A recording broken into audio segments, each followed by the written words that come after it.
Hello, good people, and welcome to Hillbilly Cat History, where today we continue our analysis of the recorded phone call between Red West and Elvis Presley, the one that Red recorded and Elvis didn't know about, or at least that Red didn't tell him about.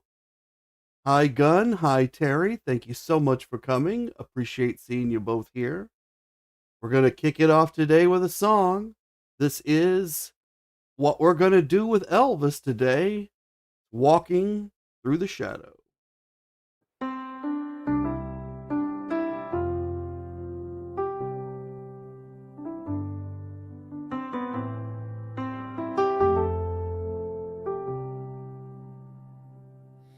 I was sitting by your side in Lisa's room with your hand in mine when you whispered of December and a church you'd already seen. You spoke of rosebuds on my dress, gold sparks shining when I turned, and I felt like a storybook princess in a world I'd finally earned. You said you'd tell the world in Memphis, 2 weeks and you'd say my name. You talked to children in the choir like a candle's gentle flame, but the morning stole you from me like a breath that slipped away, and the plans we made together all dissolved in a single day. Oh, love, I'm walking through the shadows with the glass slippers you left behind. I reach for you in the silence, but only memory answers mine. A part of me went with you where the spirit and the body meet, and I'm learning how to live again with one heart broken, one still beating at your feet.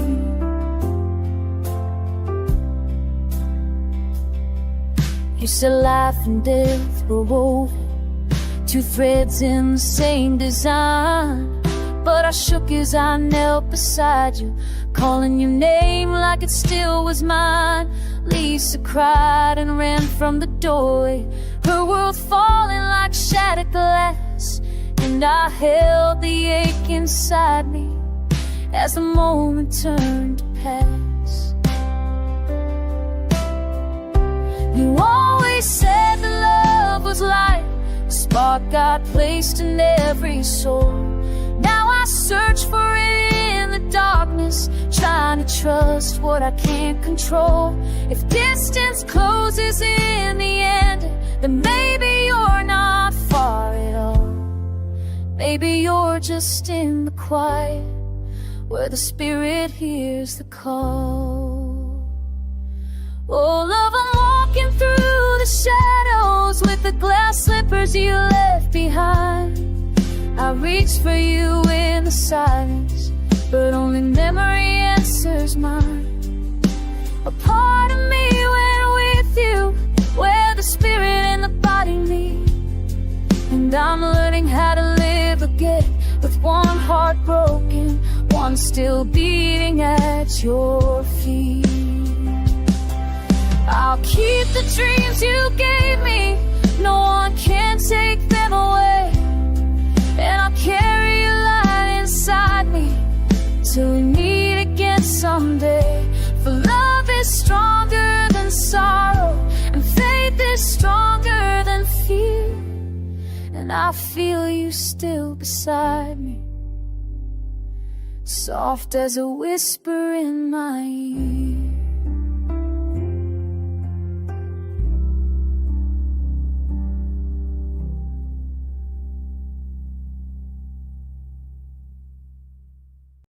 Thank you all for gathering here at Hillbilly Cat History, where we remember together and listen for the echoes. And today we're going to hear echoes from the person that we've heard about least out of this trio of the three bodyguards who have decided to write a book about Elvis Presley, a book called Elvis, What Happened. Right now, they're in a hotel in Los Angeles. It's October 12th, 1976. They've been terminated for about 90 days, and they've been able to put together this deal with Steve Dunleavy and Rupert Murdoch.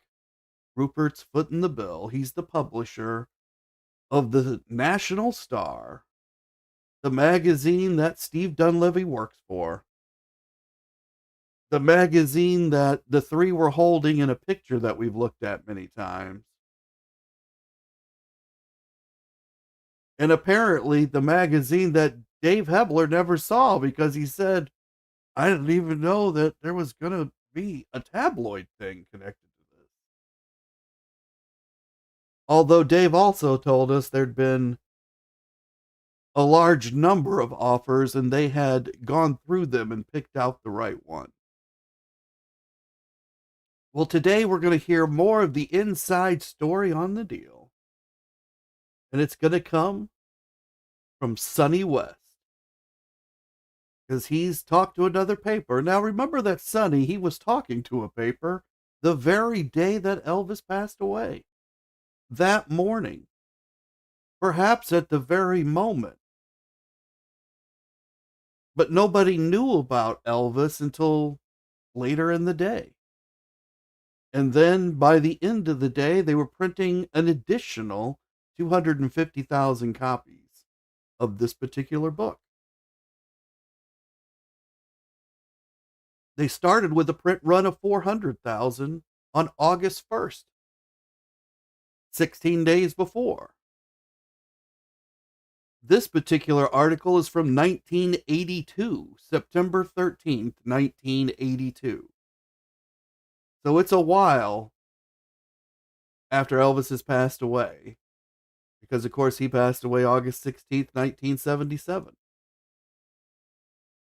We're only going to read portions of this particular article, the portions that interest us for the purposes of the phone call and the deal about Elvis, What Happened.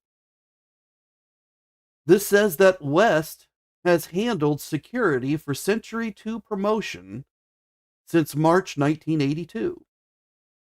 It is his first active role in the music world since Presley's death more than 5 years ago.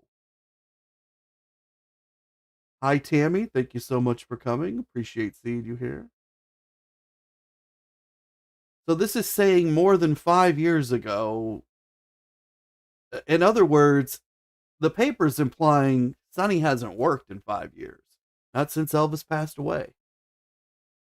And of course, he wasn't working much before that, right? Because he'd been terminated. So this almost makes it sound like since he's been terminated, he hasn't been working. I don't know that we can go that far. I think we have to go as far as the article actually says. He wasn't working in the music world.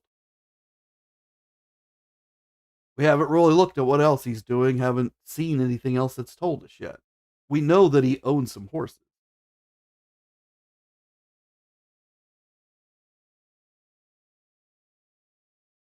This article goes on. It says the world first heard of Presley's drug problem from the book Elvis, What Happened. It was the story as written by Steve Dunleavy, as told by the three bodyguards Elvis had fired, Sonny and Red West and Dave Hebler. Now, in a portion of the article we're not going to read, they identified Sonny and Red as brothers. So the veracity of what's being said here in the article, even though Sonny is connected to it, it's kind of questionable. But we're going to look at it.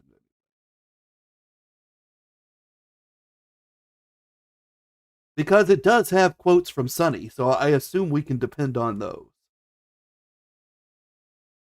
This article says critics slam the book as exploitive and revengeful. I think they probably got that part right. Hi, Tarzan. Hopefully I haven't missed anybody here in the chat. If so, welcome to the program. Happy to have everybody here. 2 weeks after publication, the king was dead. The book sold 3.5 million copies in the first year. An all-time record for any book originally published as a paperback. However, this news article does not want you to get the wrong idea, because they did say this was originally published as a paperback. It says Ballantine, the publishing company, never printed it in a hardbound edition. So it never graduated to a hardbound copy. No plans for that. It was and was planned to be a paperback. But it sold 3.5 million copies. We know that 400,000 were printed. And then an additional 250,000. That's 650,000. That's a long way from 3.5 million. It looks like those presses, well, they kept right on running.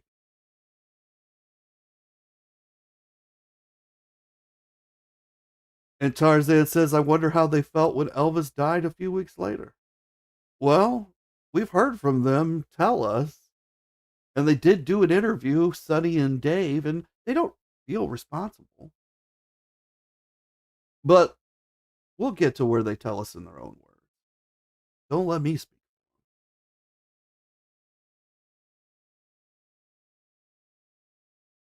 Here's an identification card for Sonny West Security. It says the Hotel International, Las Vegas, Nevada. So this was most likely issued in 1969 or 1970. It wasn't the Hotel International very long. Gives you what his birth date is, July 5th, 1938. So he was 3 years younger than Elvis. Height 6'2", roughly 2 inches taller than Elvis. Weight 200 pounds. Some people would tell you that's less than Elvis. Some people would tell you that's 40 pounds over Elvis fighting weight. 6'2", 200 pounds, that's pretty slim. That might have truly been his weight in 1969 or 1970. He was in pretty good shape then. Hairpiece? No. Now that might be important when you look at Sonny's haircut in this picture. Very Beatles-esque. Could have been a hairpiece, I guess. I'm not sure why they even have that on this ID. I've never seen that on an ID before. But apparently, that's Sonny's real hair. And you can see Sonny's West signature in blue ballpoint pen, it looks like to me. Tarzan says Sonny was a handsome guy. Yeah, he was pretty good looking. He was in some movies. And Elizabeth says that they don't take blame for anything. They seem to shy away from it a little bit. They like to feel that Elvis was the number one responsible guy for all of this. And in fact, here's what Sonny says. He says Elvis wasn't the same man that last year and a half, 2 years, 75 and 76. So Red and Elvis had agreed things had not been going well for a year. Elvis had identified things hadn't been going well with Dave Hebler for 2 years. Dave Hebler identified that things had not been going well with Elvis for 3 years. Sonny, he's right in there at a year and a half, 2 years. So they've each, they've gotten to this point at slightly different pace, because this probably is emotionally true for each one of them.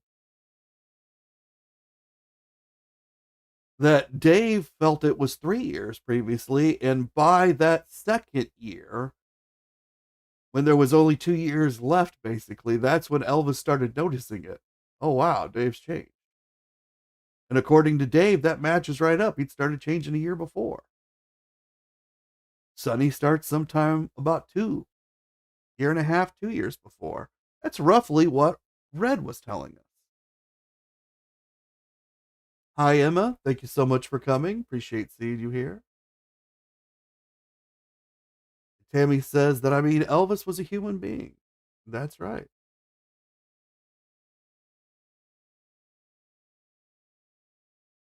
And I think you're saying that Sonny is saying that Elvis was a human being and he had changed like all human beings. He had matured and grown. Well, that's another part of it. I think another part of it is that Sonny's like Red and he's distanced himself from Elvis. And maybe some of it wasn't on purpose. Things happen. You buy a house in California or wherever it is, suddenly you're not around anymore. Now I know that Sonny's Arabian Horses, I believe that was in California. So I think his house was also in California. I don't know. I don't know at the time that they got terminated. Maybe he bought that afterwards. But here's what Sonny says. He says Elvis was a very good person. He was a warm, charismatic person, a very good person. But he got altered by what he was taking. It altered him. It would alter anyone, makes them paranoid. Cocaine and stuff like that talks to people. They get paranoid when they're coming down off of it. So in 1982, Sonny West is still publicly linking street drugs to Elvis Presley. And he talks about how these street drugs would make anyone paranoid. And that Sonny's familiar with what happens when people come down off of it. And the paper says, why did Presley become so heavily involved? And Sonny answers. He says, I don't know. I really don't know. That was the complexity of it. Well, that seems like an odd answer. Sonny's saying Elvis has this problem, but Sonny, he doesn't know how it happened. Sonny's indicating that these are illegal drugs. Had to come in off the street somehow, and that Sonny has security. He just has no idea. Doesn't know how all of this happened. Doesn't know why Elvis would want this. This whole story of Sonny's is somewhat falling apart at the first question. But to Sonny, it all holds together. Hi, Luann. Thank you so much for coming. Appreciate seeing you here.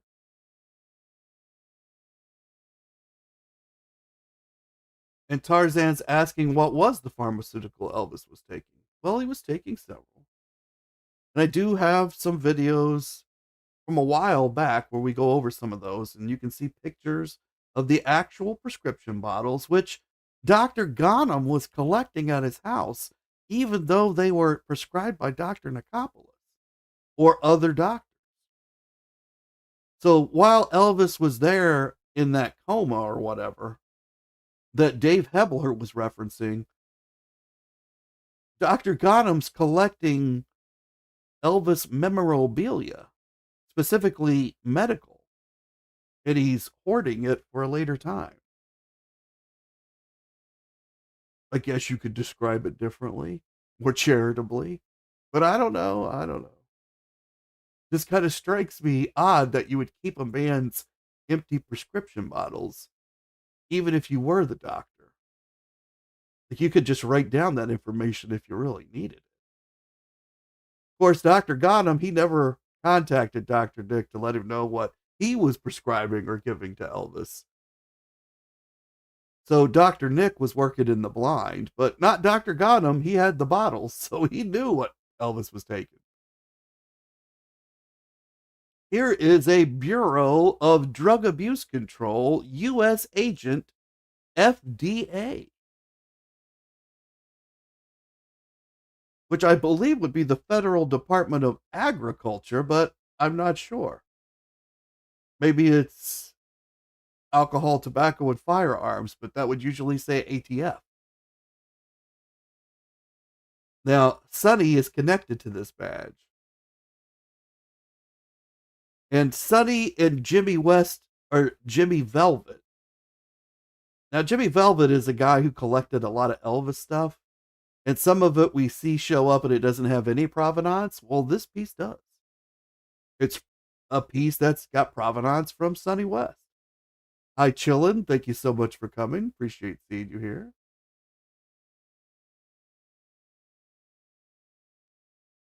Jimmy and Sonny, they say this badge was the first federal narcotics badge given to Elvis. Now, I know what you're thinking, those of you that know Elvis history, because it's the first thing I thought.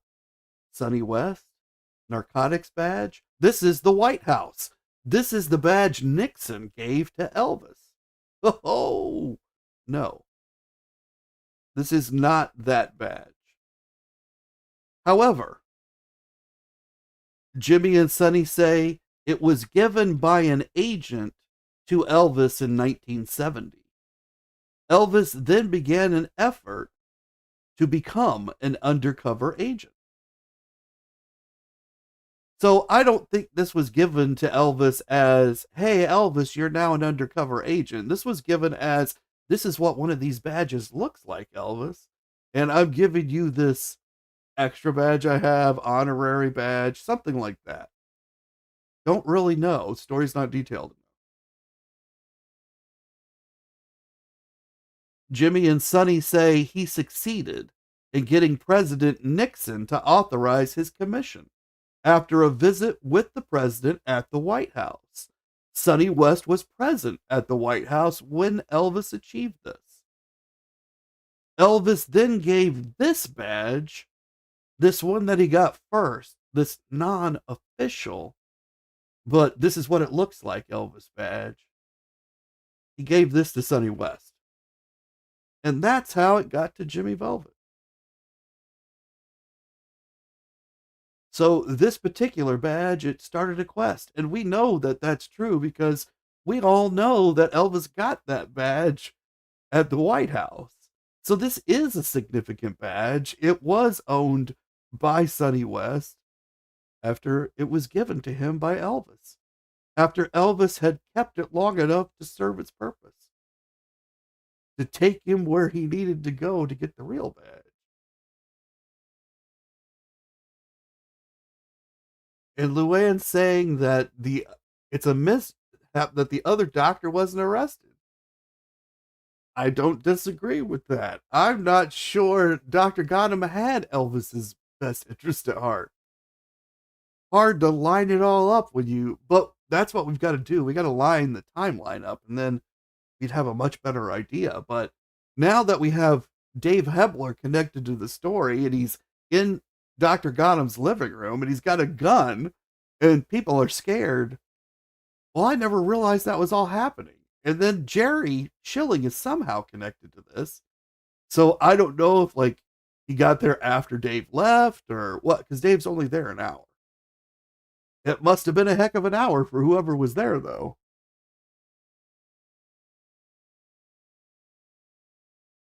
Now let's get back into what Sonny's saying in this article. He says, Dr. Nicopolis did what anyone in his position would have. If it wasn't Dr. Nicopolis, it would have been someone else. So Sonny doesn't say, hey, Dr. Nick, he gave Elvis the drugs that killed him, and therefore he's at fault. He says, no, that's not true at all. Dr. Nick gave Elvis the drugs that killed him, but he's not at fault at all. And so he wants to protect Dr. Nick while at the same time saying Dr. Nick was the drug supplier. This doesn't really make a lot of sense. It says, hey, it's not really Dr. Nick's fault. Somebody else would have done it.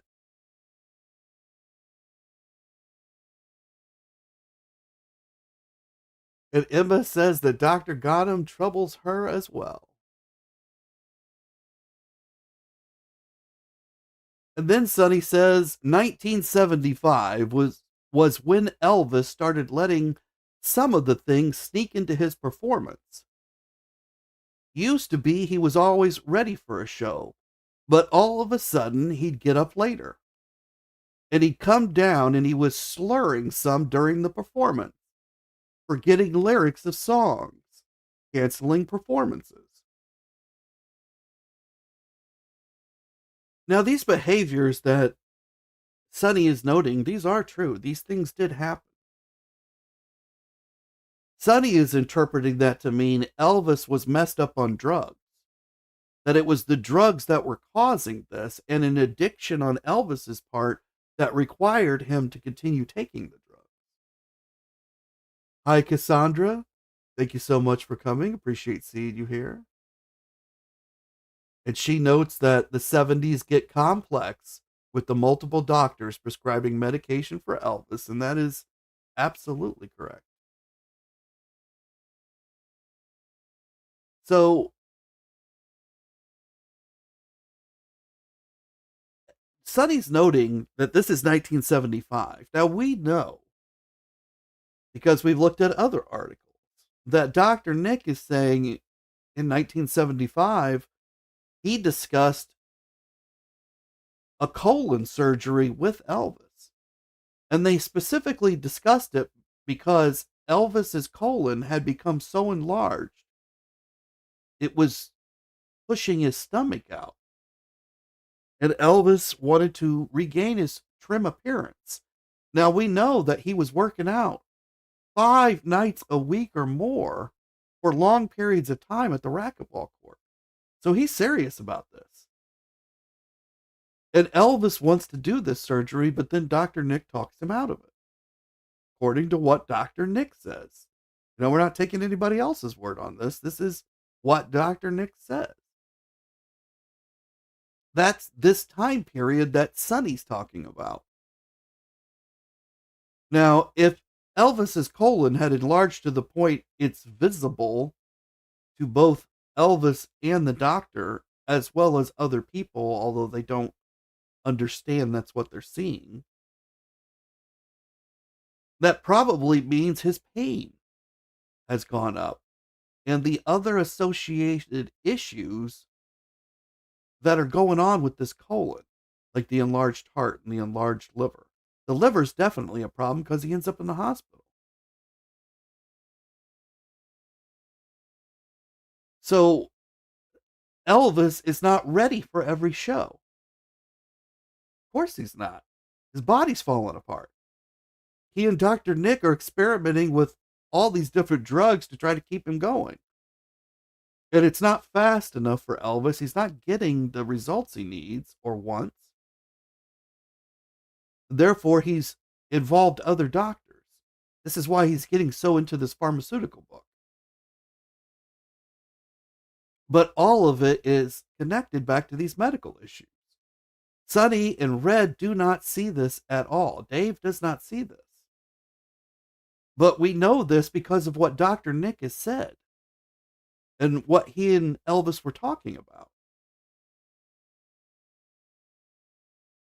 And was he slurring during the performances? I think we've all seen some of that. Most likely, he's taking these sleep medications because he's not resting well. And he's overtaking the sleep medications because that's how Elvis does medication. If 1 is good, 2 is better, 3 is going to knock you out. And then he's not able to pull himself back out of this fast enough. And he needs more of the sleep medication because his sleep's even worse. This is all going on at the same time. Sonny and Red and Dave are as oblivious about this as they are his financial issues. They go to Vail, Colorado. Elvis can't get away from people wanting his money. They're trying to sell him the house he's living in. He's renting. Red didn't even notice.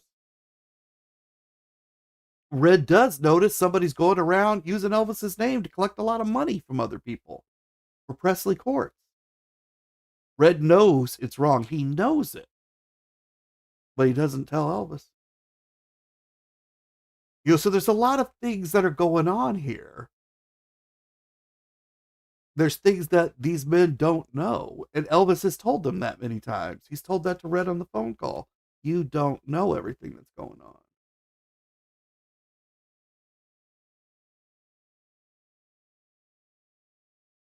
And Luann says that one thing that confuses other countries is that America says drugstores, thinking it's drugs like pot, as we in Australia, we say chemist pharmacy. We don't say drugstores. Those are two different sayings. That's interesting. I didn't know that. But yes, when I say drugstore in America, I mean a prescription store, a place you go to have your pharmaceuticals filled, a pharmacy. So a pharmacy is probably the best way to say it. Now, we would never say chemist. That would sound extremely old fashioned to us, and we would think 19th century. So we would not say chemist. But we do use pharmacy. That is the proper word. But we all use little tiny words over here because they're faster. So we say drug.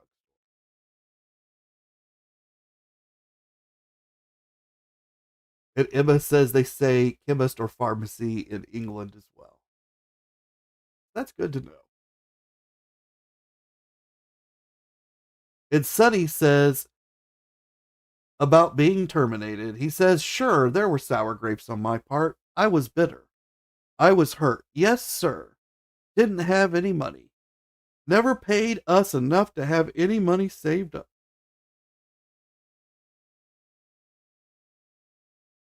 So Sonny says that the money wasn't good. Now, Dave's told us $350 a week. We've done some calculations. We know that for one person, it's really not bad. And I'll tell you that it's above the median income at the time. Doesn't mean that if you spent to your limit that you wouldn't be broke. It just means you're doing a little bit better than a lot of the other people around you.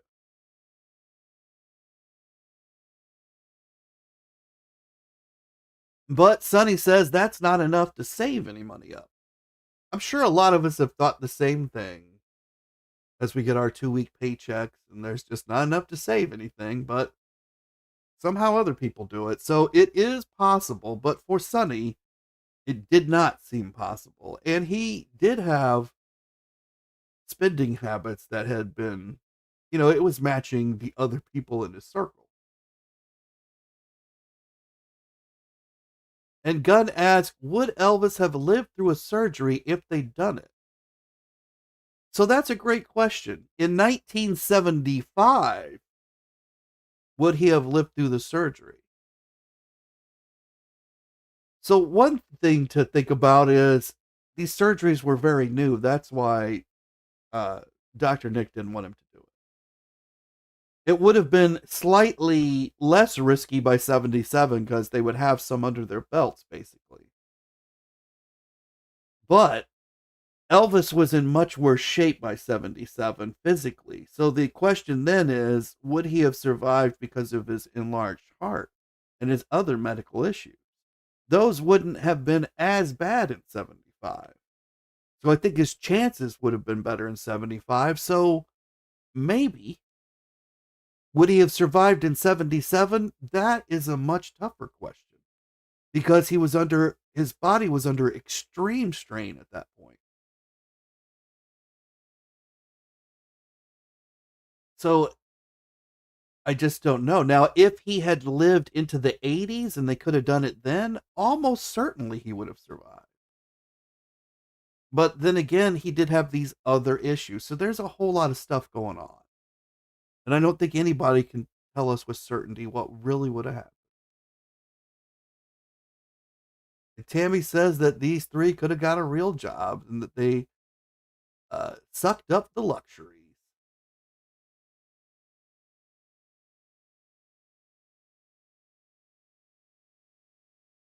Here's a check we saw yesterday, but this was a bonus check in 1975 for one tour to Sunny West for $1,500.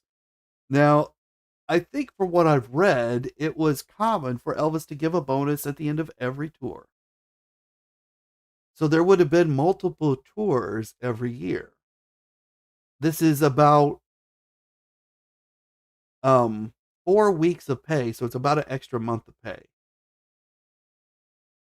So it feels like, although they had a 12-month pay cycle, that they were really pulling in somewhere around maybe 17 or 18 months of pay, maybe as many as 20 by the time you add the bonuses in.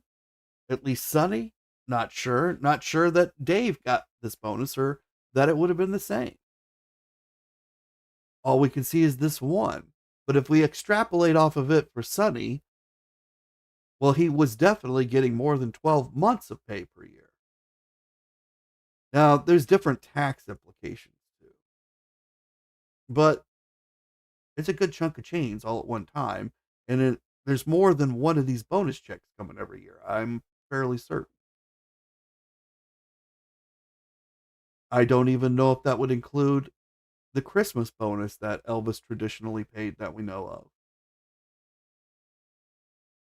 And Chillin says that bowel removal surgery or a colon resection in the 1970s was considered high risk, particularly due to higher rates of post-operative infection and mortality compared to modern standards. That's absolutely one of the main problems. One of the other problems is maintenance afterwards, because if you end up with a colostomy bag or some type of bag, well, there's care. It's an open wound you have forever, basically. So there's a certain amount of care that has to go with that, and it was not as advanced as it is now. And Chillin saying there was a 5 to 10% mortality rate. And so I wonder when Elvis was ready to do the surgery, what he thought the outcome would be. And if he was willing to still do it, even if he ended up with a bag, because that would tell us something about the amount of pain he was in and what he was willing to do to get out of it. And that it was about more than just his physical appearance. But if they were doing that simply to slim his stomach, then I doubt he was thinking of a bag. Because that would be a little bit counterintuitive.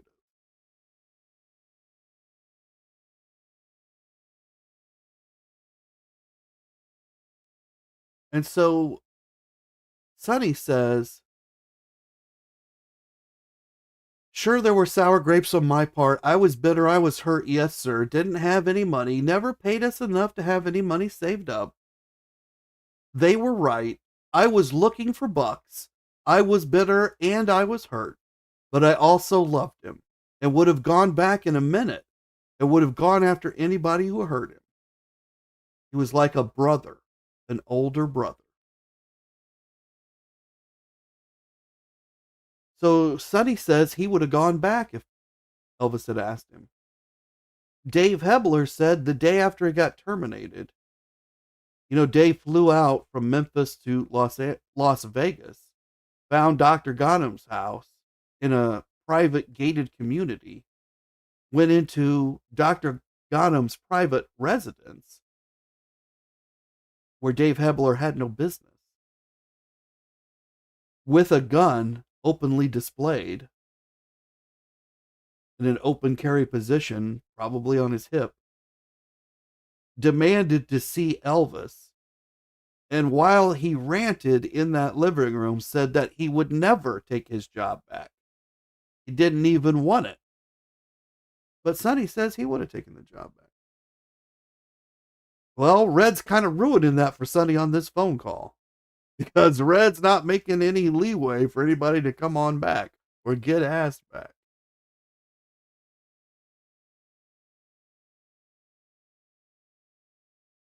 And Sonny says, we even said that during the writing, about a week and a half into it. So a week and a half, that's like 10 days. So it sounds like for 10 days, they told Steve Dunleavy a whole bunch of terrible stuff about Elvis. And then Sonny says we, so he's including Dave Hebler and Red West in this statement. And he says about a week and a half into it, I guess that's when they told Steve Dunleavy about good things about Elvis. Because it says, or Sonny says, a couple of times we broke down like we were doing the book and had to stop the taping. when we started talking about something that really got us moved. So studies say that Elvis was like a brother, an older brother, and that it was only 10 days or so into this 30-day ordeal in the hotel where they're taping 300 hours would Sonny and Red and Dave finally say, you know what, he was like a brother. So what were they telling Steve in those first 10 days? What were they saying to Steve? Now they say the book only contains half of what they said. Well, is it this first half? These first 10 to 12 days worth of stuff? Before they mentioned that Elvis was like a brother, an older brother. And apparently that's when they started to break down 10 days or more into this. A couple of times when they weren't down at the pool or out to a paid dinner, they broke down while they were doing the book and had to stop the taping. Now, they're not stopping the recording while they're on the phone call with Elvis, but when tears came to their eyes privately, when Elvis wasn't on the phone, then they did have to stop the recording.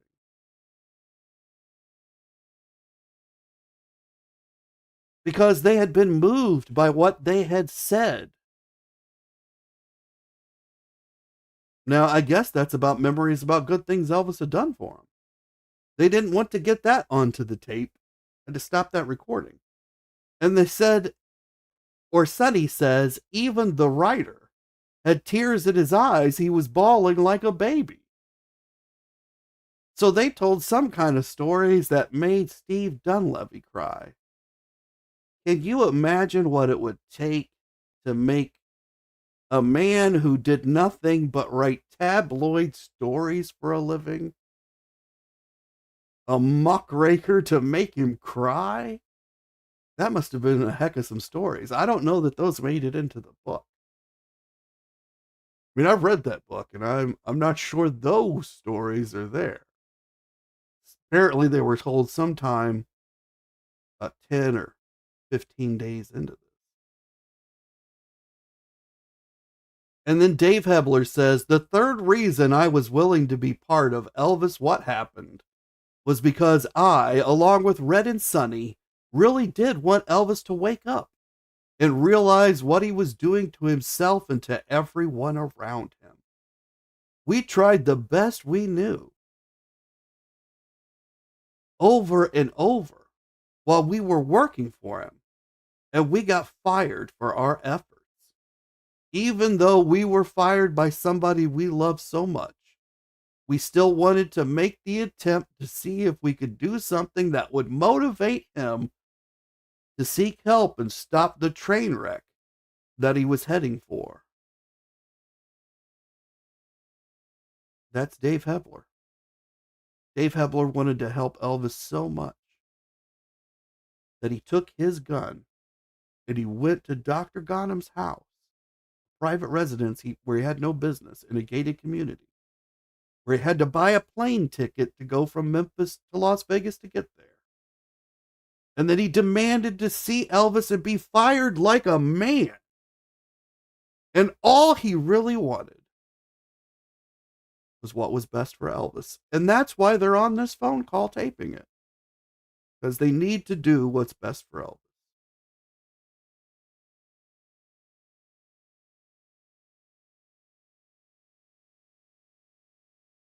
Now, this is a ring. Here's what Sonny West has to say about this ring. And he wrote this on December 20th, 1977, which is roughly 5 months after Elvis has passed away. It says, this letter is to confirm the authenticity of a ruby and diamond ring that was the property of Elvis Presley and worn by him. I made a remark to Elvis that ruby was not his birthstone. I joked with him saying, I was born in July, boss. Elvis, not realizing I was only joking, took the ring off his finger and gave it to me. Elvis was a very warm and giving person and often gave personal items to those close to him.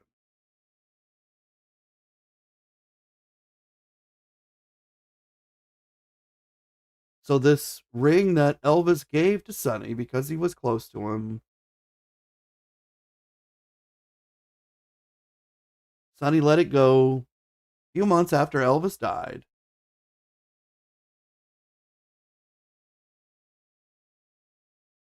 Even though he just received a third of $50,000 for his part in the book, Elvis, What Happened. Had it only been about a year before, and that was more than a year's pay, really.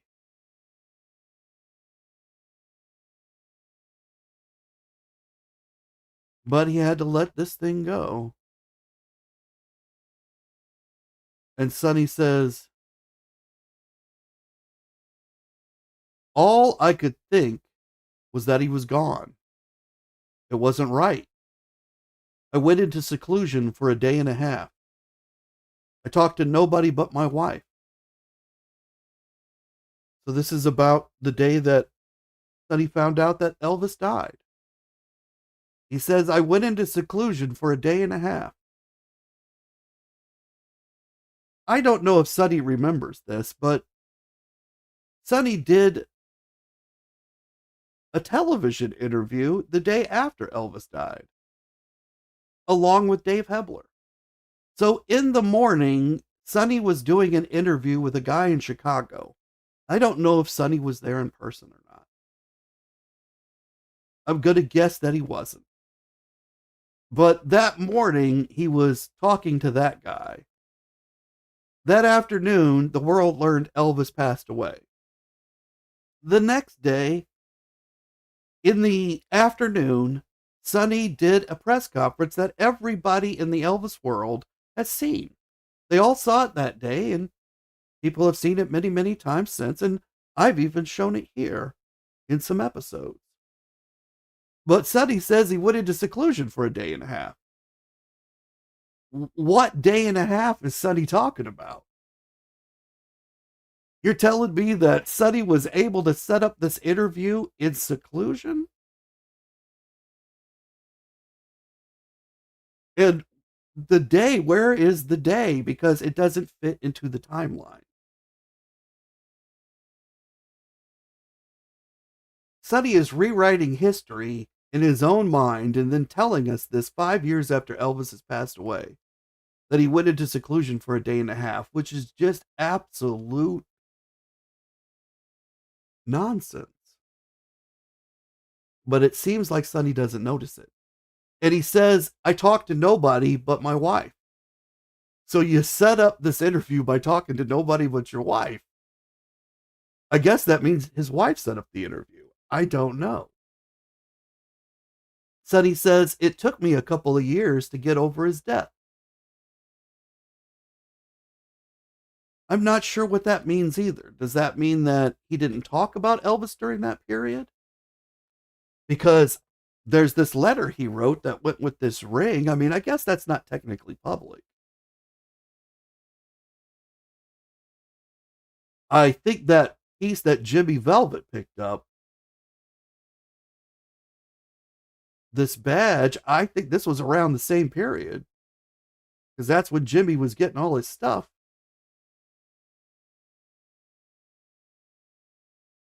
Probably that check as well. I'm not sure where the check comes from.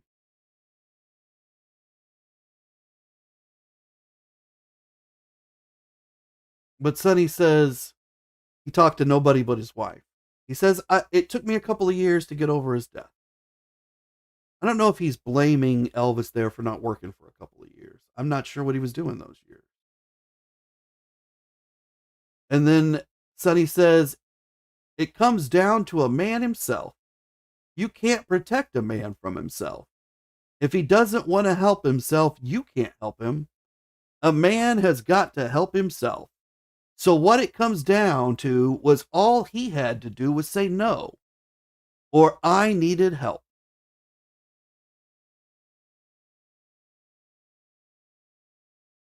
So Sonny as some of you have pointed out, that the guys don't like to take responsibility, he's actually pushing all responsibility off onto Elvis, saying this all happened because of Elvis. The book, the death, all of it was triggered by Elvis from what he did. And Gunn says Elvis never complained, but they should have noticed that he was real sick.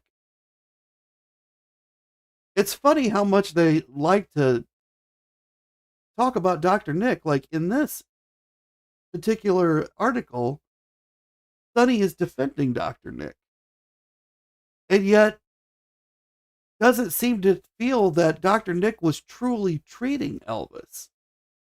He's saying he was basically a drug pusher, but it's not his fault. He's really just a supplier. Elvis demanded the drugs. And he's still saying that 5 years after Elvis was gone.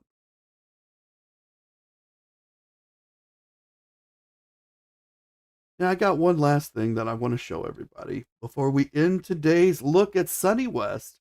I know we never made it to the phone call, but I like for us to know, I think it's really important for us to understand exactly what Elvis was bringing into this phone call and what was coming in from the other side. Not just Red on the phone. He's representing Sonny. He's representing Dave. He's representing Steve Dunleavy. He's representing Rupert Murdoch. They're all together, three of them probably physically in the room. The other three. At least one of them, because we've heard them coughing and stuff. But let's hear from Sonny about the very last time that he ever saw Elvis Presley. That's why I haven't been back since then. And you got to remember something too, Ira. The last time I spoke to him or saw him alive was in the foyer of Graceland after we did our tour on July the 5th, 1976 at the Mid-South Coliseum. It was the end of the tour. He was walking up those steps and he wished me happy birthday because it was my birthday, July 5th. And he was going up and I said, well, I'll see you in a few days, boss, get some rest and everything. And that was it. And I had no ideas that 8 days later his father was going to give us from Elvis's. That's one thing I'd like to make clear. Vernon Presley did not fire us. He didn't have the authority over the guys. Elvis did. And so Elvis told him to let us go and he was going to hire me and Red back in 2 or 3 months, give him enough money to live on for 2 or 3 months, but I got to show him I'm still the boss. And he was in your. So Vernon did not have the authority to fire them, but they all three have blamed Vernon for the dollar amount that they got paid. And they say that it was Vernon's plan the whole time not to pay them what Elvis wanted. So how could it be Elvis's plan to fire them? It's Elvis's responsibility to fire them. And yet it's Vernon who paid them. See, they keep flipping everything to be whatever it is that they need it to be in the moment. And they've done this consistently with the story. That's what Steve Dunleavy's building the story out of. And we've heard from Sonny today that for days and days, they didn't really say anything good about Elvis. It wasn't until they'd been there talking smack about him for over a week before one of them finally broke down crying about what they were doing to their brother. And Steve, he broke down with them, crying about how they were betraying their brother. And he cried and cried because if he didn't, what if they walked out and he didn't get the story? Now, maybe Steve was really crying because he was touched. I don't know. I've never met Steve. But it feels like the story is fairly disingenuous on Sonny's part, although I do think he believes it. And that tells you something about Sonny and Dave and Red. But that's where we've got to leave it for today. Because we've reached the end of another hour. And I want to thank each and every one of you for coming today. I definitely appreciate it when you're here. And when you chat, even if I can't respond to them all. And when you comment, I do try to respond to every comment.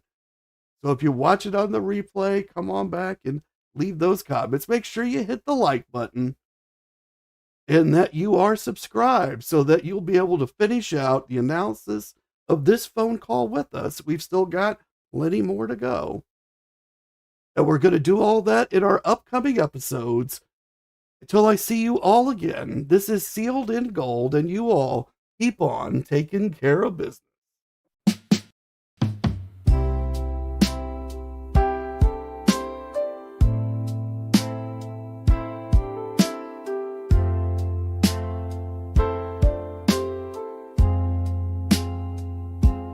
In the hush of a Vegas night, he called a close, no stage, no light.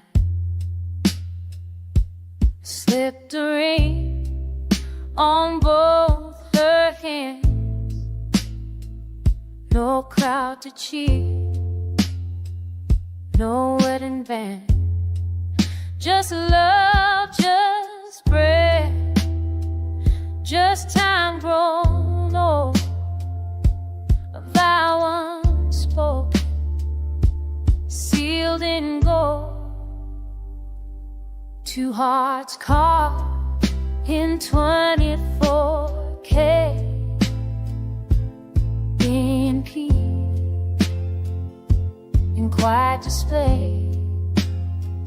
No diamonds loud, no eagles cry, just tenderness that doesn't lie.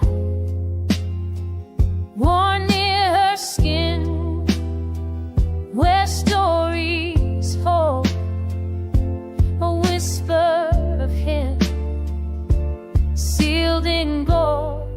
My love,